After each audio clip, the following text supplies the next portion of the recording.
Assalamualaikum warahmatullahi wabarakatuh. Selamat pagi dan salam sejahtera untuk kita semua. Perkenalkan, saya Jumrayana. Biasa dipanggil Jumra. Saya adalah mahasiswa di Universitas Mulia Rizky Makassar, jurusan farmasi. Pada kali ini saya akan menjelaskan materi kimia klinik dengan judul spesimen darah. Baiklah, yang pertama ada pengertian darah dan spesimen darah.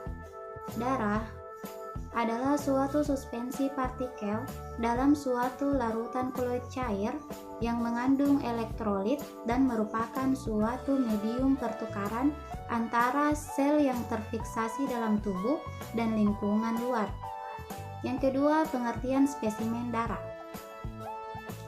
Spesimen darah adalah sampel yang diambil dari tusukan pada jari atau melalui pembuluh darah di bagian tubuh tertentu, seperti lengan dengan menggunakan jarum. Tujuan pemeriksaan spesimen. Yang pertama itu mendeteksi penyakit. Dengan pemeriksaan darah, seseorang dapat mengetahui apakah ia sedang sakit atau sedang menderita suatu penyakit. Karena dengan pemeriksaan darah, dokter dapat mendiagnosa seseorang. Terus yang selanjutnya ada mengetahui fungsi organ. Dengan pemeriksaan darah ini, seseorang dapat mengetahui fungsi organ. Fungsi organnya apakah masih berfungsi dengan baik atau sudah tidak. Terus yang ketiga ada mendeteksi racun. Pemeriksaan darah, seseorang dapat mengetahui apakah ia keracunan atau tidak begitu. Terus yang selanjutnya ada obat. Di sini dengan pemeriksaan darah ini kita dapat mengetahui apakah obat-obatan yang kita konsumsi itu adalah obat-obatan yang baik atau bukan, serta dapat menentukan pengobatan yang tepat untuk suatu penyakit tertentu. Selanjutnya yaitu pemeriksaan darah secara lengkap. Selanjutnya adalah alat dan bahan yang digunakan dalam pengambilan spesimen darah. Yang pertama itu ada spuit. Spuit adalah alat yang digunakan untuk pengambilan darah atau pemberian injeksi intravena dengan volume tertentu. Yang kedua adalah blood lancet. Blood lancet adalah alat yang digunakan untuk pengambilan darah kapiler di permukaan kulit atau ujung jari pasien. Selanjutnya adalah karet pengikat. Digunakan untuk pengebat atau pembendung pembuluh darah pada organ yang akan dilakukan penusukan. Terus yang terakhir ada kapas alkohol, yaitu untuk menghilangkan kotoran yang dapat mengganggu pengamatan letak vena sekaligus mensterilkan area penusukan agar risiko infeksi bisa ditekan. Slide selanjutnya yaitu wadah spesimen. Wadah spesimen untuk darah vena dan darah kapiler itu berbeda. Untuk darah vena memerlukan wadah atau botol terbuat dari kaca. Sedangkan untuk darah kapiler dia tidak memerlukan wadah karena akan segera dilakukan pemeriksaan. Terus wadah dapat berukuran kecil seperti ukuran 5 mili. Selanjutnya adalah tempat pengambilan dan volume spesimen. Ujung jari tangan atau kaki adalah tempat pengambilan untuk darah kapiler. Selanjutnya ini digunakan untuk pengambilan spesimen darah dalam jumlah sedikit atau tetesan yang digunakan untuk screening test. Lipatan lengan atau siku adalah tempat untuk pengambilan darah vena. Ini digunakan untuk pengambilan darah yang agak banyak, seperti misalnya 1 sampai dengan 10 mili. Slide berikutnya itu cara pengambilan spesimen. Cara pengambilan spesimen untuk darah vena. Yang pertama, siapkan alat dan bahannya, kemudian ikatkan tourniquet pada lipatan siku atas, lalu tangan dikepal. Terus tentukan vena yang akan diambil darahnya, Kemudian aseptikan dengan menggunakan povidone iodium 10%. Biarkan mengering, lalu ulangi dengan menggunakan alkohol 70%. Ditusuk vena dengan posisi lubang jarum menghadap ke atas dan membentuk sudut 15 sampai dengan 30 derajat dengan permukaan lengan. Langkah selanjutnya itu ditarik penghisap pelan-pelan sampai didapatkan jumlah darah yang dibutuhkan, lalu dilepaskan ikatan tourniquet dan pasien diminta untuk membuka kepalan tangannya. Diletakkan kapas kering di atas tusukan dan jarum ditarik keluar. Langkah selanjutnya yaitu dituang darah yang diperoleh ke dalam tabung yang sudah disiapkan sesuai dengan identitas pasien dan sesuaikan dengan pemeriksaan yang akan dilakukan atau yang diminta oleh pasien. Kemudian yang kedua, cara pengambilan spesimen untuk darah kapiler. Adapun tempat-tempatnya yaitu tempat pengambilan darah kapiler yaitu pada orang dewasa diambil pada ujung jari atau anak daun telinga untuk mengambil darah kapilernya, sedangkan pada bayi itu atau anak kecil dapat diambil dari tumit atau ibu jari kaki.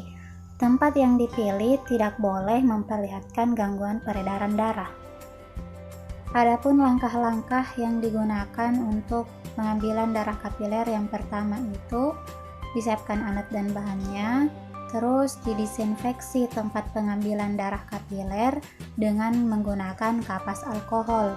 Selanjutnya dikumpulkan darah pada ujung-ujung jari dengan cara ditekan, lalu ditusukkan lanset pada ujung jari, kemudian dihapus darah yang keluar pertama kali, lalu darah yang selanjutnya dapat digunakan untuk pemeriksaan. Selanjutnya yaitu cara pengambilan darah spesimen darah arteri. Yang pertama itu tentukan daerah yang akan diambil darahnya. Lakukan tindakan aseptik dengan menggunakan povidone iodium 10%, lalu tunggu hingga mengering. Kemudian ulangi dengan menggunakan alkohol 70%. Siapkan sirinje dengan fluid yang telah dilumuri antikoagulan heparin. Tusukkan jarum tegak lurus. Darah akan mengalir ke sirinje. Kemudian jarum dibengkokkan dan ditusuk dalam lilin. Penanganan sampel. Darah yang diperoleh selanjutnya ditampung ke dalam tabung dengan tutup tabung berwarna sesuai dengan jenis pemeriksaan yang akan dilakukan. Misalnya tabung dengan tutup berwarna merah. Tabung ini tanpa penambahan zat adiktif. Darah akan menjadi beku dan serum dipisahkan dengan pemusingan. Umumnya digunakan untuk pemeriksaan kimia darah, imunologi, serologi, dan bank darah. Selanjutnya tabung dengan tutup berwarna kuning. Tabung ini berisi gel separator atau serum separator yang berfungsi untuk memisahkan serum dan sel darah. Umumnya digunakan untuk pemeriksaan kimia darah dan imunologi. Selanjutnya tabung dengan tutup yang berwarna hijau. Tabung ini berisi natrium atau lithium heparin. Umumnya digunakan untuk pemeriksaan fragilitas, osmotik eritrosit, dan kimia darah. Adapun tabung, ada yang mengandung antikoagulan dan ada yang tidak mengandung antikoagulan. Darah yang akan dimasukkan ke dalam tabung yang mengandung antikoagulan selanjutnya itu dihomogenkan. Cara untuk dihomogenkan yaitu dengan cara membolak-balik tabung 10-12 kali sampai darah dan antikoagulannya itu menjadi homogen. Pengawetan spesimen. Pengawetan spesimen yaitu tindakan untuk mengamankan sampel atau spesimen agar dapat disimpan atau diawetkan beberapa waktu sebelum dan sesudah dilakukan pemeriksaan laboratorium dan sebelum dikirim ke laboratorium rujukan. Pengawetan spesimen ini bertujuan untuk menghindari pengambilan sampel atau spesimen berulang kali pada pasien. Adapun senyawa yang digunakan untuk pengawetan spesimen darah ini yaitu antikoagulan. Antikoagulan merupakan senyawa yang digunakan untuk mencegah pembekuan darah pada sampel. Langkah-langkah dalam pengawetan sampel yang pertama itu sampel darah yang sudah dianalisa atau diperiksa diawetkan dengan cara disimpan di kulkas pada suhu 2-8 derajat Celcius. Selanjutnya, rangkaian kedua yaitu masa simpan sampel darah adalah 7 hari setelah darah diperiksa atau dianalisa. Darah yang sudah lebih dari 7 hari dan tidak ada komplain atau pengulangan, maka sampel tersebut akan dibuang. Selanjutnya yaitu pengiriman spesimen darah. Yang pertama itu setelah spesimen terkumpul masing-masing dalam tabung atau wadah kecil, kemudian dimasukkan dalam wadah atau tempat yang lebih besar dengan diberi es sebagai pengawet sementara atau biasa disebut dengan cool box.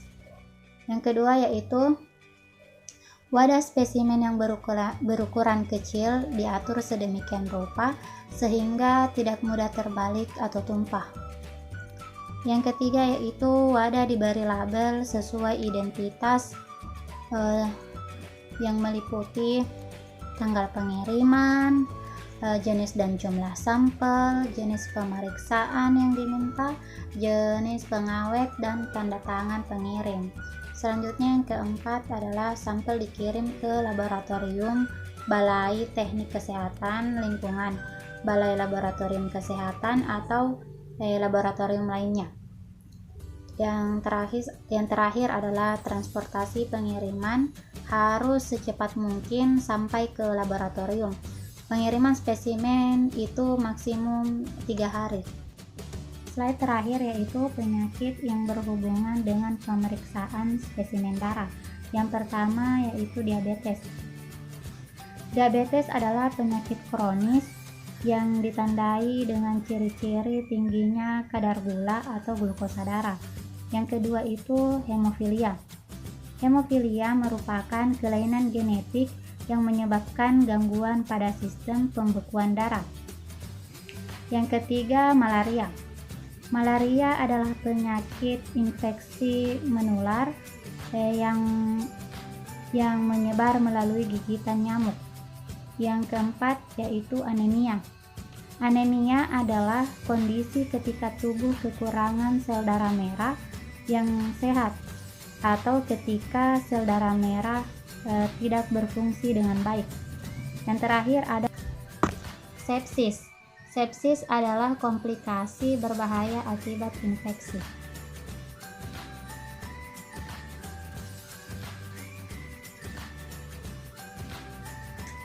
Mungkin hanya itu yang dapat saya paparkan. Sekian dan terima kasih. Lebih dan kurangnya mohon dimaafkan. Assalamualaikum warahmatullahi wabarakatuh.